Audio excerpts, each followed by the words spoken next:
Good day mga katabas! Kumusta na pala kayo? Kasi ako okay lang. Gagawa pala ako ng pocket slide screen door. Materialis pala natin dyan, alco frame, single head, single seal, single jam na traditional. Oo mga katabas, traditional yung ginamit ko dyan. Tsaka isang top bottom na CB98. Mamaya papakita ko kung para saan yan. Yung dalawang height pala ng alco frame natin, sa taas lang yung ating F45, sa ilalim hindi. Yan yung ilalim yan mga katabas, so tinatandaan ko. Yan naman yung taas, yung naka 45. Sundan nyo lang mga katabas kung paano ko to gagawin ha. Kaya mga katabas, nakagawa na rin ba kayo ng pocket slide na screen door? Anong materialis yung ginagamit nyo? Pa-comment naman mga katabas. Yan pala mga katabas yung tinandaan ko kanina. Kakaltasan natin yan kasi dyan natin ilalagay yung CB98 na top bottom mamaya. Pati yung roller. Bubutasan din natin yan yung saktong-sakto yung top bottom. Ayan o, tatandaan lang natin yan para alam natin yung pagbubutasan natin. Papasok kasi natin dyan sa loob yung top bottom para mas matibay siya. Tara, kaltasan na natin.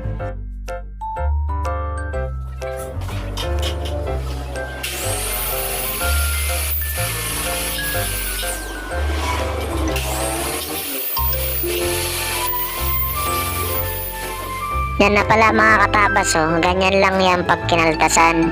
Tapos tatanggalin natin yan para may pasok natin yung top bottom. Ayan na mas klaro siya. Tingnan nyo mga guys, sundan nyo na lang.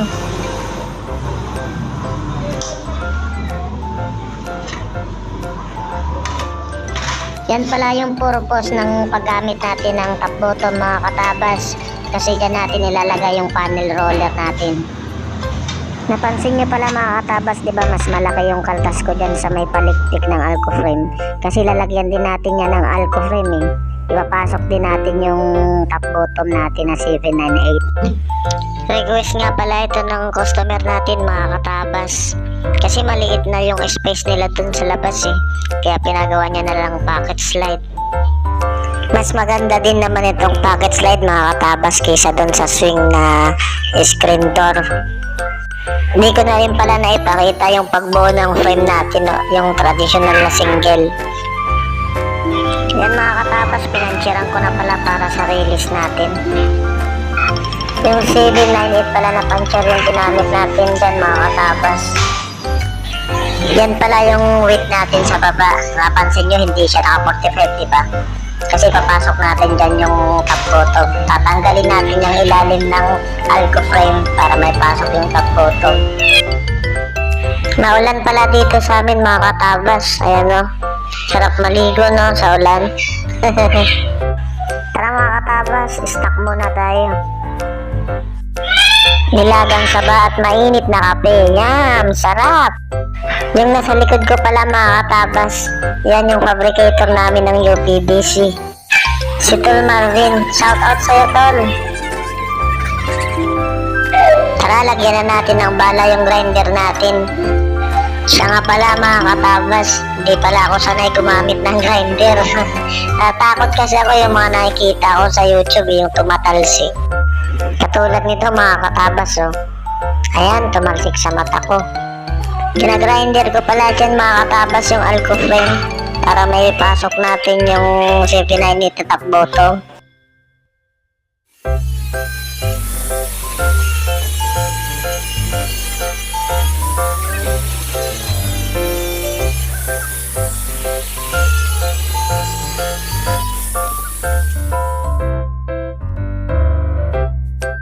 Hindi ko na tinapos yung pag-grind ko kasi natakot nga ako eh, dami tumatalsik na aluminum. Kaya hinihila ko na lang siya ng plies kasi nadaanan naman na yan ng grinder, kaya mas madali ko na lang mahila ng plies. Kaso mahirap pa rin mga katabas kasi makapal talaga tong aluminum na ginagamit ko eh. Pero syempre mga katabas, di natin yan susukuan. Yun, natanggal din sa wakas. Ayan o mga katabas o, dyan natin ipapasok yung top bottom. Itatago natin dyan sa loob yung top bottom, pati yung gulong. Ayan na siya mga katabas. So, napansin niyo mas mahaba yung top bottom, di ba? Kasi nakapasok siya dun sa height ng Alcoframe natin. Gagamitin pala dating panel roller mga katabas yung plastic. Kasi mas smooth siya pag in-slide pag yan yung ginagamit natin eh. Tara, ikabit na natin yung top bottom mga katabas. Iskruhan lang natin yan.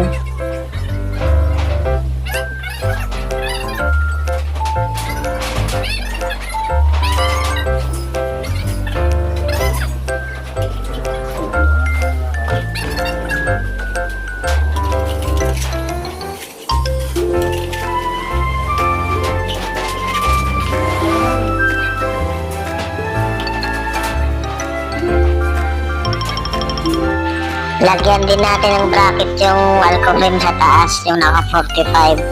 Kaso, di pala nakasaksak yung barena. Ay nako. Alpak, excited kasi.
Ayan mga katabas, nabuo na natin yung Alcoframe.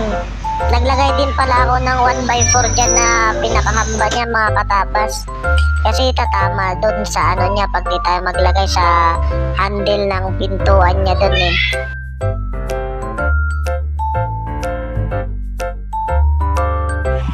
Kalahati lang pala yung screen niya mga katabas. Yung ilalim niya YP200.